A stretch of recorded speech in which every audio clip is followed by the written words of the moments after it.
शिमला जिला के कोटखाई के बाबा शिव नारायण पुरी हत्या मामले को पुलिस ने सुलझा दिया है। पहले अपहरण और फिर हत्या करने की साजिश बाबा के अनुयायी रविंद्र आत्मानंद पुरी ने रची थी।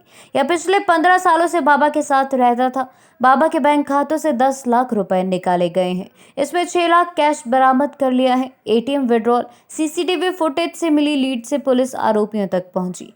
पुलिस ने अपहरण व हत्या करने के मामले में कुल 3 आरोपियों को गिरफ्तार किया है।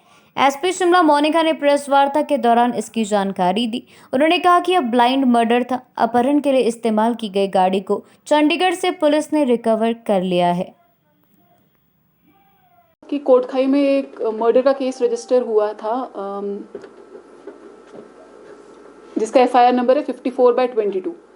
इसमें वहाँ पर कोटखाई में शिव नारायण पुरी नाम के एक साधु जी रहते थे।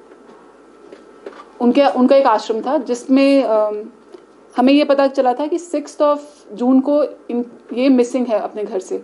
इस पे हमने किडनैपिंग की एफआईआर रजिस्टर करी, जो मैंने आपको बताया 54/22। क्योंकि ये पूरी तरह से ब्लाइंड केस था, इस पे हमने एक स्पेशल टीम बनाई, जिसके इंचार्ज इंस्पेक्टर मनोज जी हैं, जो मेरे पीछे खड़े हैं। और इसके साथ साथ इसमें जो एसएचओ है कोटखाई थाने के, सब इंस्पेक्टर मदन जी थे, साइबर सेल से विनोद जी थे, और बहुत सारी टीम थी।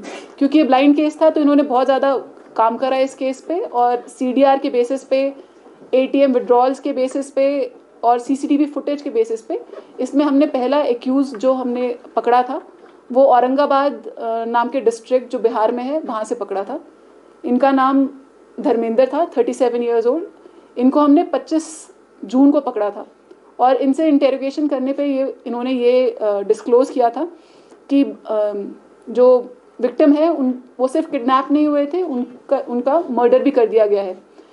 इस पे इनके इंटेरोगेशन के बेसिस पे 27 जून को हमने बॉडी की सर्च के लिए देखा था, और राजगढ़ से बॉडी रिकवर कर दी थी। ये बॉडी जैसे आपको मैंने बताया कि 6 तारीख को मिसिंग थी और 27 तारीख को जाके मिली थी, इसलिए काफ़ी डिकम्पोज बॉडी थी।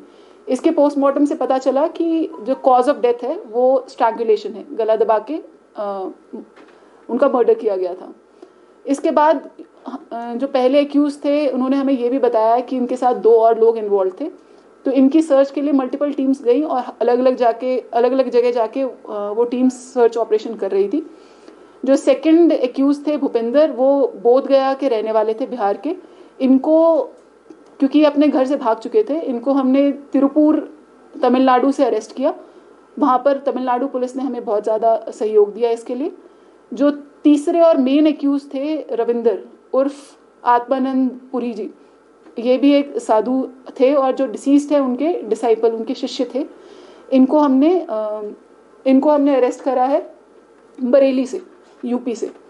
और इस पूरे इन्वेस्टिगेशन में इन्होंने बहुत सारी चीज़ें डिस्क्लोज करी। जो डिसीज्ड है उनके घर से उनके एटीएम्स, उनके मोबाइल फ़ोन, उनकी जो गाड़ी थी, व्हीकल, ये सारी मिसिंग थी। कल परसों ही वो गाड़ी जो हमें चंडीगढ़ से रिकवर कर दी गई है। जो एटीएम्स जिनसे इन्होंने पैसे विड्रॉ करे थे, अराउंड 10 लाख पैसा इन्होंने जो डिसीज्ड है उनका निकाला था, उसमें से 6 लाख की रिकवरी हो चुकी है। बाकी रिकवरी भी विद टाइम हो जाएगी। इस पूरे केस के लिए मैं जो स्पेशल हमने जो टीम बनाई थी, एसआईटी जो बनाई थी, उनको बहुत बहुत कंग्रेचुलेट करती हूँ कि बिल्कुल ब्लाइंड केस होते हुए भी दे वर्कड रियली हार्ड, और बहुत मेहनत के साथ इन्होंने इस इंटरेस्टिंग और इस इम्पॉर्टेंट केस को क्रैक कर दिया।